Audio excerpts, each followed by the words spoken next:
Hey everyone! Today, we're diving into plasma surface treatment and how it benefits plastic extruded products. So, what is plasma, anyway? It's basically a state of matter made up of ions, electrons, and neutral particles, kind of like an energized gas.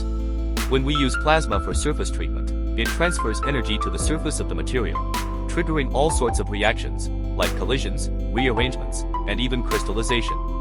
Now, you might wonder why this matters. Plasma treatment can do a lot, from cleaning and etching to coating and improving adhesion. It's great at removing stuff like oils, greases, and other contaminants, making the surface more receptive to bonding. Plus, it won't mess with the original look, shape, or color of the material. What's really cool is that this technique works well even for complicated shapes, like fine tubes or blind holes areas that regular solvents can't reach. Plasma treatment is done in a high vacuum environment, letting those reactive ions travel further and penetrate deeper. So, if you're dealing with tricky surfaces, plasma might just be the solution you need.